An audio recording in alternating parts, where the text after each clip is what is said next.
আচ্ছা, আপনাকে একটা কথা জিজ্ঞেস করছি, হ্যাঁ? কিছু মনে করবেন না প্লিজ। দেখুন, আমরা সমাজে খানিকটা স্টাবলিশড, কিছুটা লেখাপড়াও আছে, মানে লোকজনে বলে আর কি। আমাদের অর্থনৈতিক অবস্থাও ভালো। ঠিক এই কারণগুলোর জন্য কি আপনি এই বিয়েটাতে অ্যাকসেপ্ট করেছেন? আমার জায়গায় যদি অন্য কোনো স্ট্রাগলার হতো, সেক্ষেত্রে কি আপনি এই বিয়েটা অ্যাকসেপ্ট করতেন না? দেখো, আজ এই কথাটা বললে তোমরা হয়তো কেউই বিশ্বাস করবে না,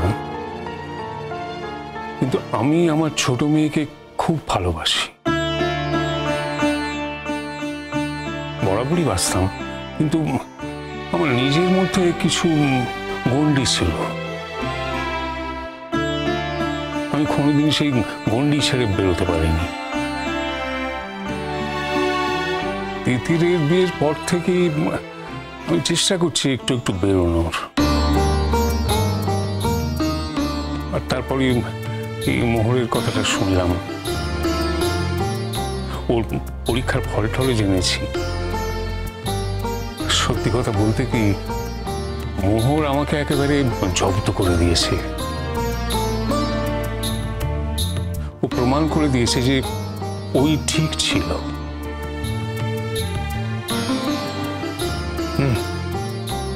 আমি কিন্তু শুধু আপনাকে আপনার মেয়ের বিয়ের জন্য ইনভাইট করিনি।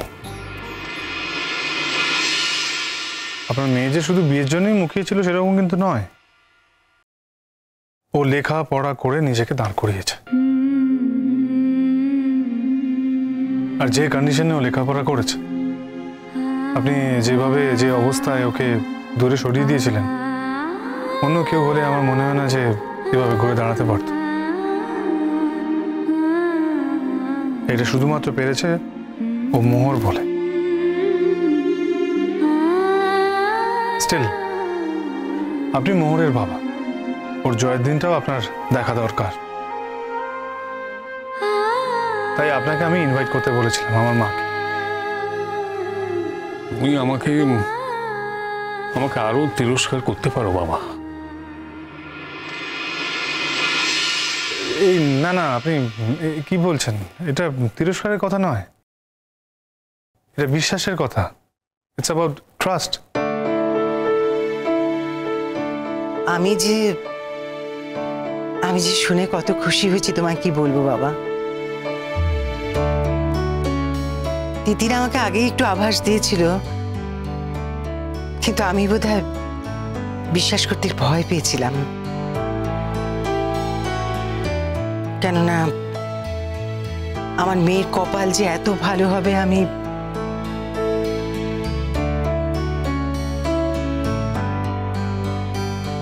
আপনার মেয়ের কপাল তার বিয়ের কারণে কিন্তু ভালো হয়। আপনার মেয়ের কপাল সে নিজে তৈরি করেছে। তবে ঈশানদাকে আমি বলে দিয়েছিলাম যে এই বিয়ের ব্যাপারটা ও যেন মোহরকে কিছুদিন না জানায়। তার নির্দিষ্ট কিছু কারণ আছে অবশ্য। আপনারা এই ব্যাপারে মানসিকভাবে তৈরি তো?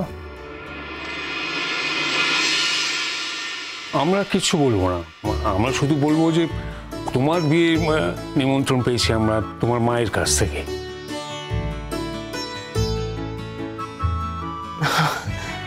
আমি যে আমার মেয়ে দুটোকে কখন একটু দেখতে পাবো। বাহ, আচ্ছা স্বার্থপর মানুষ তো মানে আপনারা। আমি সকালবেলা ঘুম থেকে উঠে আপনাদের নিয়ে এলাম, আর তুমি কাকিমা, তুমি শুধু মেয়েদের কথা বলছো? এমন করে বলো না ঈশান। দেখো, মেয়ে দুটোকে কতদিন কাজছাড়া করে রেখেছিলাম বলো। আমার দুটো মেয়ের জীবনের উপর দিয়ে কি ঝড় যে গেল সে তো আমি জানি। ওদের বাবা কিছু জানতে চায়নি, কিন্তু আমার সব জানা ছিল ঈশান। কে বলেছে? আপনার এক মেয়ে তো একেবারে দুঃখের সাগরে ডুবে রয়েছে। সে তো তুমি ওকে কষ্ট দিচ্ছ বলে বাবা। আপনার মেয়ের না একটু কষ্ট পাওয়া উচিত, জানেন তো। ছেলেটাকে যা কষ্ট দিয়েছে না ও,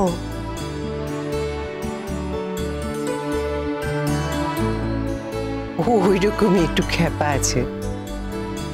হুম, না না না, কিছু খ্যাপা না হয়, জ্ঞানের নারী একেবারে টনটনে।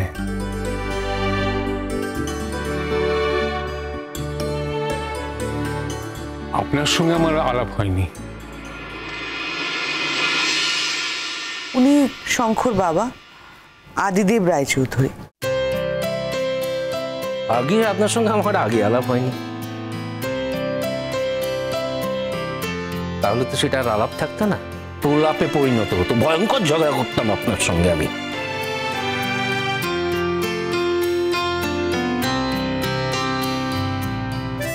আর আমাকে লজ্জা দেবেন না প্লিজ। আমি সত্যি খুব লজ্জিত, অনুতপ্ত।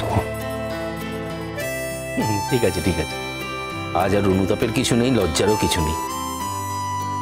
আপনারা যে অত দূর থেকে এখানে ছুটে এসছেন তার জন্য আমরা খুব আনন্দিত হয়েছি। বয়স হচ্ছে বুঝলেন, বড় মেয়ের সুখের দিনটা তো দেখতে পাইনি, তাই ছোট মেয়েরটা মিস করতে চাই না, তাই চলে এলাম। হ্যাঁ, এই বোধহয় আপনার দুই মেয়ে চলে এসছে।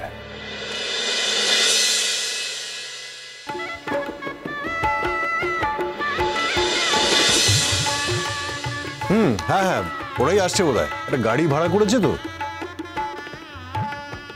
শাশ্বতী, স্যার আমি রেডি আছি।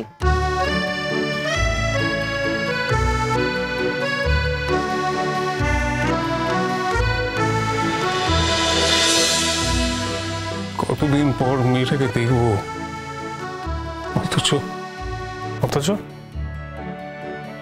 ও তো নিজেই এখন খুব কষ্টে আছে। থাকতে দিন, এতদিন আপনি আপনার মেয়েকে কষ্ট দিয়েছেন, তাতে কিছু হয়নি, এখন আমি দুটো দিন কষ্ট দিলে আপনার মেয়ের কিছু হয়ে যাবে না। হ্যাঁ,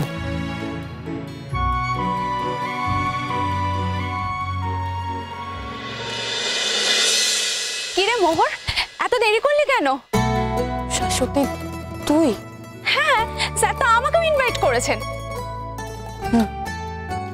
সেটা অবশ্য বলছিল স্যার। হ্যাঁ, স্যারের বিয়ের ইনভাইট শুধু তুই একা পাবি? বারে, আমি পাবো না? তুই অনেক বদলে গেছিস শাশ্বতী। না মোহর, আমি তো বদলাইনি, তুই বদলে গেছিস। তুই স্যারকে ছেড়ে চলে গেছিস, তাতে অবশ্য স্যারের কোনো দোষ নেই, আর স্যারের কোনো দোষ ছিলও না, তাই আমি স্যারের পক্ষে 100 ভাগ আছি। শাশ্বতী, দোষ গুণের কথা বাদ দে, বলছি আমাকে একটু, তোকে একটু কি মানে কি হয়েছে? আমাকে একটু শোয়ার ব্যবস্থা করে দিতে পারবি? শোয়ার ব্যবস্থা কেন? তুই তো গাড়িতে এতক্ষণ বসে বসেই এলি। কি দিদি? আসলে আমার শরীরটা ভালো নেই। মোহর, শোন একটা কথা, তুই কি জানিস যে আমাদের মা বাবা দুজনেই চলে এসেছে?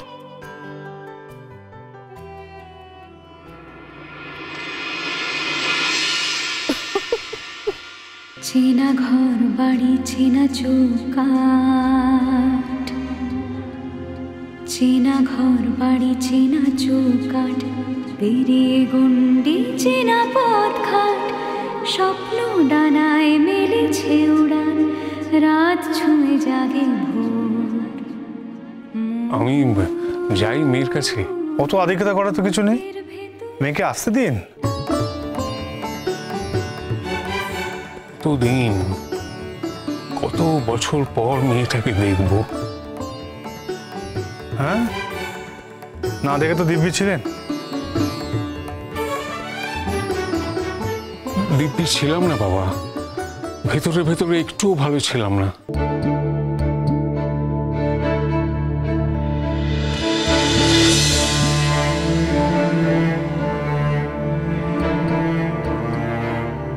ভালো থাকুন, বুঝলেন?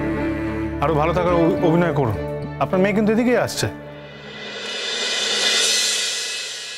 প্রথম আলোর বর্ণমালায়, প্রথম আলোর বর্ণমালায় শেখানো অঙ্গীকার, মাটির পৃথিবী আকাশ দেখেছে এভাবে প্রতিবার। মোহর, বুকের ভেতর কে ডাকে মোহর।